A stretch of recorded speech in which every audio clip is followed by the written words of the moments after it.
नमस्कार, times of Swaraj में आप सबों का स्वागत है और मैं हूं संतोष सिंह। और आज हम टाइम्स ऑफ स्वराज में चर्चा कर रहे हैं कि आडवाणी जी को भारत रत्न क्यों दिया गया। देखिए, ये खबर उन तमाम जो रोजगार पेशा वाले लोग हैं, मतलब शिक्षक हैं, छात्र हैं, जो इस सिस्टम से लड़ रहे हैं, उनके लिए है। ये एक सिर्फ हेडिंग है कि क्यों समाज में अचानक राम राम राम राम होने लगा है। इसको जरा समझिए, क्योंकि जब तक ये नहीं समझिएगा ना, आप लुटते रहिएगा, आपके साथ ज्यादती होती रहेगी, आपका ध्यान भटकाने के लिए बहुत तरीके की चीजें लाई जाएंगी। आपका ध्यान भटक गया, फिर खेला वही होना है। देखिए, एक बात को समझिए कि ये जो राम है ना, हमारे मर्यादा पुरुषोत्तम राम हर किसी के दिल में बसता है।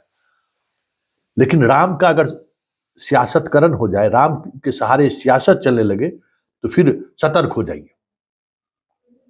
ये जो आपको जो बिहार में जो अभी चीजें दिख रही है ना, ये इसी राम राज का जो शासन व्यवस्था पहली बार इस देश में हुआ था, वहीं से ये चीज शुरू हुआ।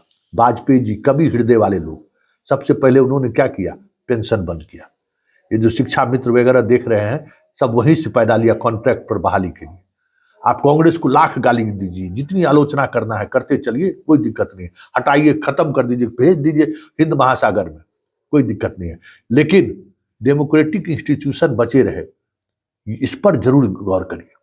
तो ये राम अचानक जो सामने आया है, अब हमारे प्रधानमंत्री कहते हैं राम राम, अच्छी बात है, कहने में क्या दिक्कत है।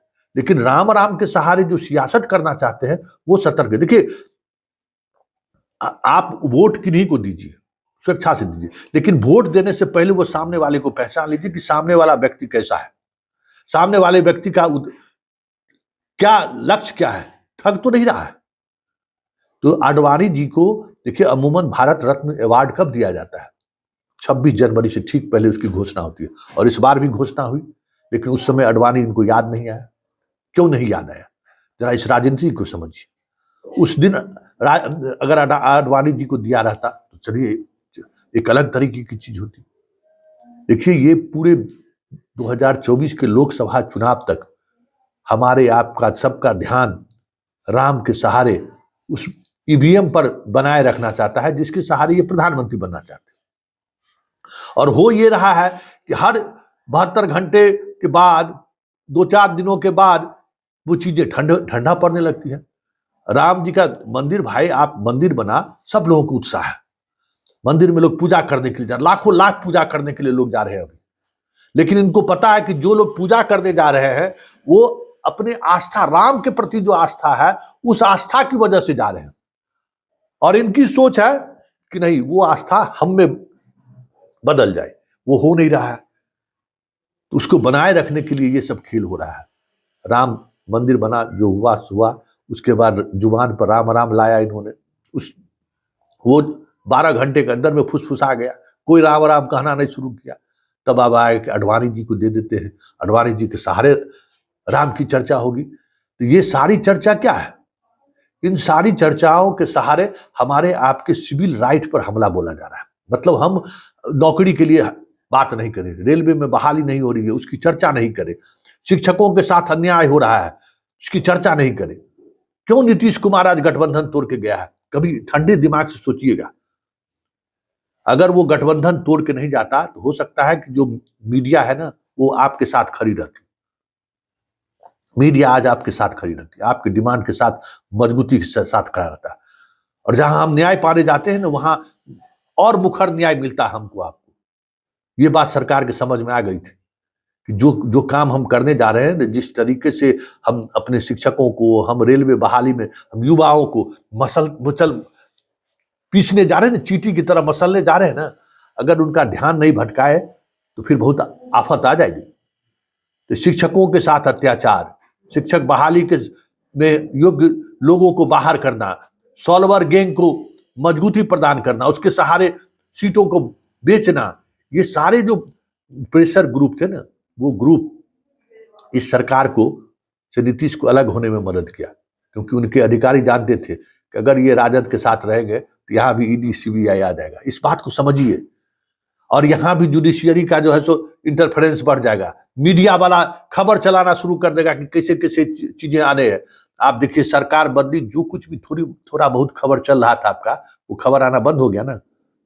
गौर करिए कि ये जैसे ही नीतीश कुमार एनडीए के साथ आए, जो कुछ भी खबर रजनीश से चलाता था ना, अब देखिए ना रजनीश का तो पहले भी टोन अलग था, अब और टोन अलग है, क्योंकि दबाव है सब पर। बाकी जितने लोग हैं सब लोगों पर दबाव है। अब आपकी खबर भी और भी नहीं चलेगी।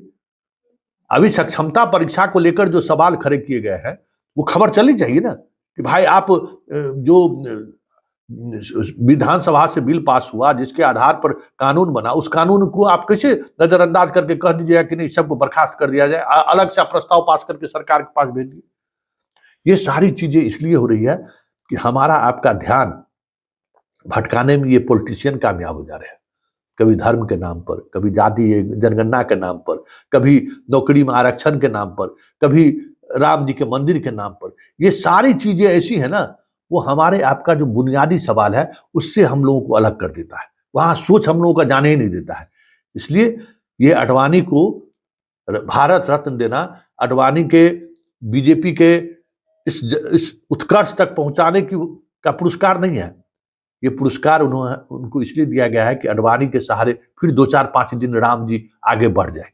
बस राम जी को किसी तरीके से 2024 के चुनाव तक ईवीएम तक पहुंचा देना है, कोशिश यही है। और उस ईवीएम तक पहुंचाने में हमारे आपके तमाम राइट्स को छीन लेना है, हमारे आपके तमाम उन बुनियादी सवालों को नजरअंदाज कर देना है, हमारे तमाम आपके बुनियादी जो अधिकार है उसको छीन लेना है। लक्ष्य यही है।